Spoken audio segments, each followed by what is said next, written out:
Hello and welcome. You're watching BTS, that's behind the scenes, a special offering on Business Today TV. I'm Sakshi Batra. Now, this is a show where we share a sneak peek into the latest issue of the Business Today magazine. And this one is a special issue because it talks about the Business Today tag best companies to work for. And now, to showcase a glimpse to all our viewers and audiences as well, what this cover really looks like, a very, very bright cover and a very interesting study at that. Joining me to discuss some more insights about what really has gone into creating this issue is Alokesh Bhattacharya, Managing Editor of the Business Today magazine. Also joining in with me is Vidya S. Prerna, Lidhoo. Both of them are special correspondents with the Business Today magazine. Also joining in is Arnab Datta, Assistant Editor of the Business Today magazine. Welcome to all of you and thank you so much for taking the time out for this discussion.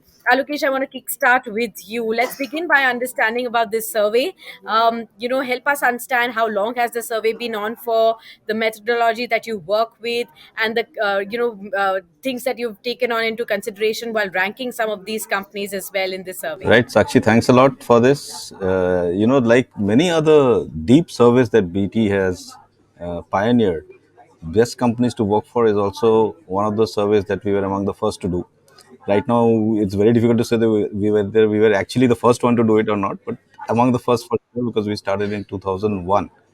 So the one that we have now published is actually our 23rd survey. We've already done 22 of them from 2001 onwards. 2 years, I think there were some gaps. When we started, we partnered with Hewitt, and we were with Hewitt for some time till 2004, and then we partnered with Mercer TNS, and after Mercer TNS, we partnered with Indicus Analytics and PeopleStrong together, right? And I think that partnership lasted for another 3 years, after which we went solo with People Strong. And thereafter, People Strong has another company called Tagged, which is more into this kind of activity. So we are now partnered with Tagged for the last few years. So it has, but the methodology, like you asked, has more or less remained constant because we do not want to, play around with it too much. Then there is less comparability across the years and things like that. So ours is unlike most other such surveys, which actually take into account only companies who pay and therefore participate in a certain survey. We reach out directly to employees. We don't reach out to organizations. We do not collect HR metrics and data.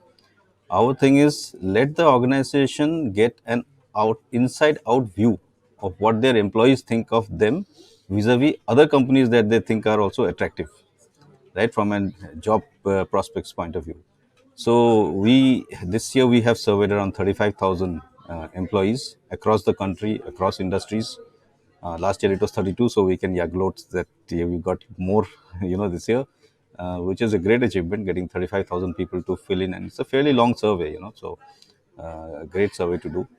And what we do is we ask people to rank companies across sectors that they feel are the best companies to work for. Rank three companies, and then they're asked to rank three companies within their own sector, right? As to which are the best companies to work for, and they need not necessarily select the company they are working for. They can select any company, right? So that gives us a really very democratic and very very clear view of what the employee pulse is in the market in terms of where are the good job prospects, right? And then those responses are then factored into four parameters, right? Four specific parameters, and I'll read out the parameters to you. They are people growth initiatives, well-being initiatives, thinking beyond business, and engagement and connect.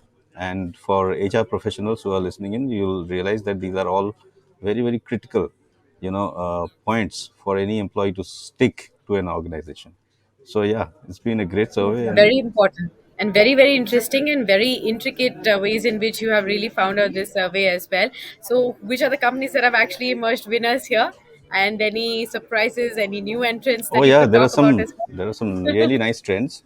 well? As all of us know, there have been quite a few layoffs in the tech industry Yes. around us, but that does not make them any less of an attractive employer when you're looking for a job, right? If I'm looking for a job, I still want to apply in Google and in Accenture and in companies like those, right? But this year, the top five has seen actually quite a bit of churn, which has not been seen in recent times. For example, last year's number one, Amazon, has fallen to number six. They've fallen out of the top five. And Google has gone from number two last year to number four this year. And Microsoft has gone from number five last year to 13 this year. What we have noticed is that banking companies, right, banks and financial institutions, they have suddenly now started to become preferred employers.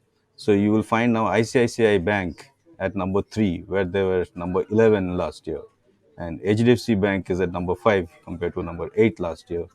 TCS has moved to number one from number three. So TCS is now the most preferred, place to work for Indian employees, and Accenture has moved from number four to number two. So there's been quite a bit of movement. So these are the top five, TCS, Accenture in that order, ICICI Bank, Google, HDFC Bank. Sure. All right. Okay. Very, very interesting insights and a lot to really read up. So I'd urge all our viewers to please go ahead and do read this issue to get all that insight in case you are, a prospect job seeker. This is going to be very important for you if you're already there out in the job world and looking for a change. Again, this will be very insightful for all of you as well. But in link to that, we also have this opening essay which Vidya S has really contributed in this issue on the changing employee-employer relationship that Alokesh has been mentioning as well. So Vidya, I'll come to you for insights on that. Why was India Inc.'s attrition rate really high at the end of 2022? Although, and we're talking about these mass layoffs happening across the globe, global recession fears as well. That had begun by mid 2022. How has the employer-employee relationship changed amid this kind of attrition rates that we've been witnessing? Thank you for having me, Sakshi. Yes, that's well pointed out that attrition in India Inc. has actually soared to a record high at the end of 2022. To put some numbers to give you context, it was at something like 17.5%. This is voluntary attrition we're talking about, which means people who are willingly leaving their jobs. And this in the years preceding the pandemic, this was something around 13%. So there has been a significant jump at the end of 2022, even though that was the year when a sobering reality set in terms of global layoffs and also layoffs in the Indian tech and startup sectors. If you really look into what's happening, there are two distinctions. That it's a very distinct scenario in the in inside India Inc. One is that global dependent or global economy dependent sectors such as IT, startups, and tech, which have been facing headwinds, have actually done poorly. But if you look at the domestic economy driven sectors such as FMCG, retail, banking, financial institutions, or even pharma for that matter, they have actually been hiring robustly because they're very bullish on the India story, given that key economic indicators are painting a very healthy picture for India's economy. So, which means that there's a lot of robust activity happening there, which is offsetting the gloom and doom that we're seeing in the other sectors, in the other tech-driven sectors. So, Sure. overall, experts point out that it continues to be an employer market, even though there has been a lot of news about layoffs happening. So, that's where we're really at, Sakshi. Right. And post COVID, what are the changes you've really noticed in terms of the findings from your own sources that you've gone about speaking to for this story as well, in terms of the relationship between employer and employee in the era of white collar work as well? Right. So that what we just discussed was about the situation so far in 2022, right? But now looking into 2023, irrespective of the direction in which attrition heads, one Yeah. thing remains for sure. A lot of organizations are beginning to notice an underlying shift, and these are organizations across sectors and across scale and size. They're noticing an underlying shift in the way employees are approaching their jobs Yeah. and their careers as well. So what happens now is, of course, without a doubt, salary compensation continues to be one of the most important factors for job switching. Yes. But flexibility and career development plans have also become ranking just as equally high up now. So when employees don't Mm-hmm. find those needs of theirs met at organizations that they're working for, they're happy to head out the door, even if that means shorter stints at the organizations. So one thing that Deloitte's talent head actually pointed out to us was an interesting fact about how now employees, especially the younger generation, are no longer married to their jobs. They're more married to Yeah. their skills. So that's where we're at, where organizations are realizing that if those needs are not met, then people are going to leave. And organizations are also becoming very smart about it. They're seriously looking at emerging employment models like gig, freelance, contractual work, short term employment, and other kinds of newer models where certain skills, where they're selective about certain skills that they want permanently on their payrolls, but for the other skills, they're happy to go shopping whenever required. Sure. So when this is the kind of shift that's happening, and with and with us seeing a lot of mass layoffs very frequently, the overall employee relationship is undergoing a bit of a change.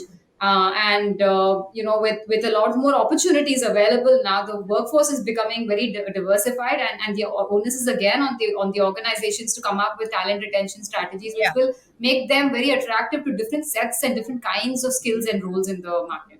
Just Absolutely. one thing that I want Yeah. to add to what Sure, Vidya has Alokesh. been saying. There's a very Yeah. distinct irony in the fact that during the pandemic, everybody went digital, right? Offices, schools, colleges, what have you, law, justice, everything moved to the digital side, and yet it is the tech industry that is seeing the most layoffs at this point, right? Which is That's a bit of an irony. But the interesting thing is, especially for engineering graduates and software guys who are out there listening to us, basically, there's a lot of interest for digital hiring in non-technology companies because everybody is trying to yeah. go into digital transformation and trying to go digital and all that so that another lockdown doesn't kill them, right? So if you're a tech guy and you're looking for a job, you don't Yeah. necessarily need to look at Accenture and Microsoft and Google. You can even look Yeah. for a law firm. They are also looking for tech guys. Very important takeaway, I think, for a whole lot of freshers who may be looking at where exactly are the better jobs available for them in the current scenario as well. But another very interesting trend that I noticed while reading your story was that the companies are now increasingly getting very keen in the LGBTQ plus community and the inclusion of that as well. If you could help us understand a little bit more on this as to how has the needle really moved in terms of this adoption. Yes, that's right too. That's another interesting trend we're noticing now with ESG goals and ESG goals becoming a part of boardroom discussions. We're seeing a lot of interest also among the consumers and the prospective talent pools, where they expect operations to go beyond just profit and look at making larger impacts in the society. So, as part of that, if you see, diversity and inclusion has become a very important topic for Indian corporations, and within that, as a subset of that, LGBTQ plus inclusion actually has become all the more important ever since the Supreme Court struck down Section 377 and decriminalized homosexuality in 2018. So with that, we're seeing a lot of commitments coming from corporates in India, where they're announcing a lot of policies, pro LGBTQ plus policies, to make themselves very attractive to this population as well. But like is the trend in many new initiatives we see in the country. A lot of work is actually being done by MNCs in the country, where Indian corporations are actually lagging behind. Even within that, if you see, there are very few companies in India which are actually doing significant work on this. But nevertheless, a lot of baby steps are being taken, a lot of policies are being announced, and as companies are beginning to implement them, they're realizing there are a lot of practical difficulties in really sticking to them in letter and spirit. Such as maintain, like how do Yeah. you maintain confidentiality of an employee while also enabling policies for them that they can avail of, or how do you remove Sure. entry barriers in terms of, in the form of documentation. So these are some of the things that Yeah. some of the companies that are really working on these areas are encountering and finding ways around.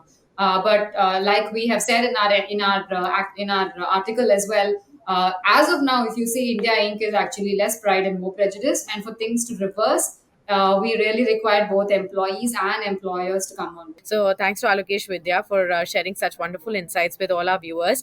Let's now shift focus and to understand, what's really happening in the other sectors as well. Let me take it across to Prerna now, who's been tracking the auto space.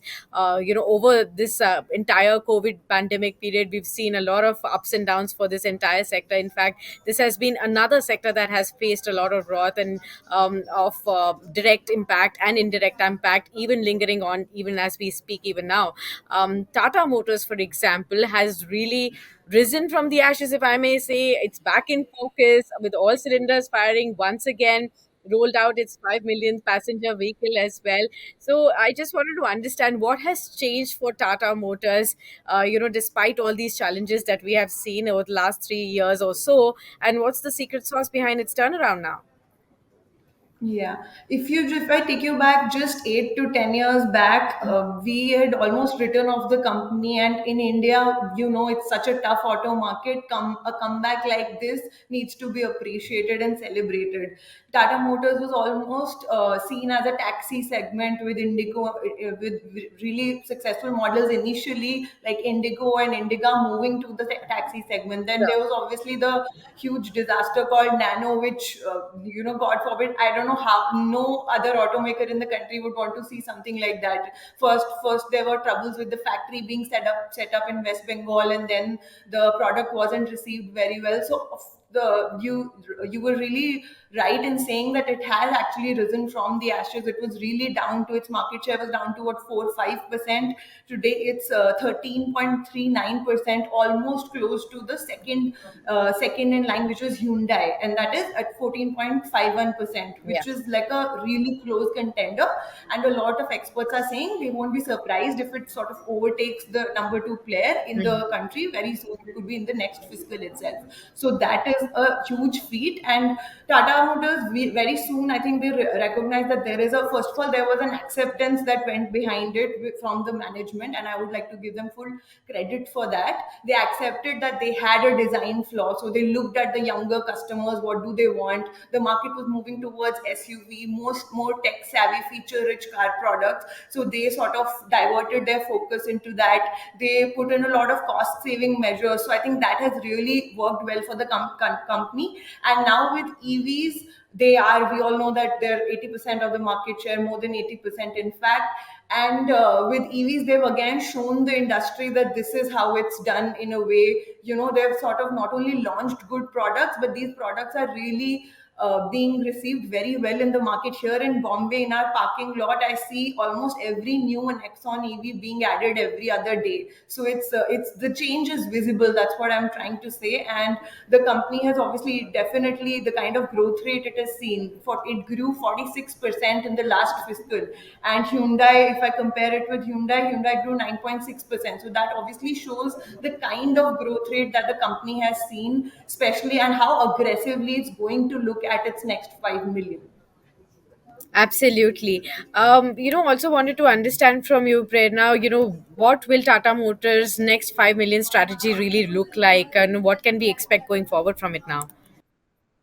Yeah, so it is the MD, Mr. Shailesh Chandra. He has very clearly told me that it's sort of unfortunate that they will totally phase out from the entry level and smaller car segment, and they will be focusing on more premium cars, SUVs, and more, very sturdy looking cars. So that is one clear strategy that the company is going forward, which is they want profitability on the basis of volumes in the premium segment, in the bigger SUV segment. And the next is obviously EVs. They have set a target of 25% of the next 5 million production mark. That is going to come from EVs, and they're very clear about that. There are many automakers in the country, like mostly the Japanese players, Maruti Suzuki and Toyota, who are not really too aggressive about EVs at this point. But Tata Motors is very clear that their alternative fuel strategy is going to be driven by EVs, CNG, and like, they're not really very keen about ethanol and hybrid at this point, Sure. but it's mostly going to be driven by that. So I believe a lot of experts have told me that the kind of growth rate that Tata Motors has seen in, say the last few years, which is almost 45%, 30 to 40%, that growth rate might not sustain, because obviously you can't grow every year. It's a limited market. It's a limited pie. So that growth rate might be limited going forward, but nonetheless the company will see that kind of growth. And also, it's also Yeah. very interesting, the company took 25 years to reach this 5 million production mark, and now the next 5 million is going to come in just 7 to 8 years. Okay. So that is the kind of aggression, and that is the kind of growth that the company is sort of aiming at.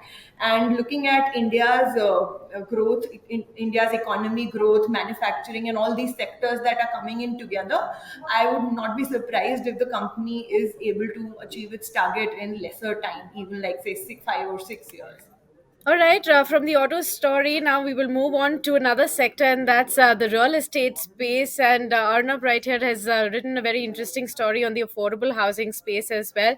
Arnab, we've been hearing all the buzzes around the luxury spaces and luxury homes, luxury properties, which are selling like hotcakes. But what's really happening in the affordable housing segment? What is the state? And this segment was supposed to be or expected to provide homes for all. What's really happening here? Yeah, so very interesting trends on the other side. Like you said, in the luxury segment, the things are looking pretty well and the things are moving since the pandemic. On the other hand, in the affordable housing segment, which is meant for the poorer of the population, poorer segment of the population, is actually faltering because over the last 2 to 3 years, the share of affordable housing in the overall housing market in the top cities have come down by almost 11 percentage points, which is from over 50% to around 40 percentage points. That means out of every 100 homes in 2020, early 2020, it used to be 51, 52 homes used to be in affordable housing the sector. But now it's only 40 or 39 homes that are built in the affordable housing sector. And it has two primary reasons. Basically, people who can afford to buy a larger home are moving towards that segment and avoiding the affordable housing segment, which is limited to 600 square feet for larger cities. And secondly, the rising cost of raw materials and land prices, it's making it unviable for the developers to build new affordable housing projects. Okay, so what's the way forward and what may resolve this current distress in the segment? So primarily two, three things that the developers have been asking from the government or the overall macroeconomic situation to improve. One is that the inflation needs to come down, especially in key raw materials like steel, cement, which are at the peak for the past 2 years. And secondly, the government needs to change rules as the industry bodies like Naredko and others are demanding, because affordable housing it means that you can only buy a flat in the affordable housing segment if it's less than 600 square feet in a metro city and 900 square feet in the rural areas. So according to developers, the limit is too small. The cap is too low because in 600 square feet you cannot build a 3 BHK home, which is in demand right now from the mid class buyers. And secondly, the cap on the affordable housing segment, there's a price cap as well, which is 45 lakhs. I mean, if Yeah, lower than 45 lakhs, then only it will be considered affordable house. And got it. people will get incentivized to buy that home. So the developers are asking that in a city like Delhi or in Mumbai, it's not practically possible to build a home which is 45 lakhs and 600 square feet area. So they want the government to increase the cap to up to even 85 lakhs to 1 crore so that new people can join in that affordable housing segment. More number of customers they can get. Got that. Well, thank you so much, Arnab, for that update as well. Clearly, a lot that all the viewers will be excited to read about in this new issue as well. So, do go out in case you've still not got your copies in your hand as well. The copies are already out on the stands. Do grab your copies in case you're interested in getting to know what the BT tagged survey is all about, the best companies to work for, right now in the current scenario post COVID world as well, and all the insights from the world of autos and real estate as well, and much, much more. I promise you that as well. Until then, many thanks to all of you for being with us and sharing with all our viewers such wonderful insights, and much more coming up on your screens on Business Today TV. So don't go anywhere and do stay tuned.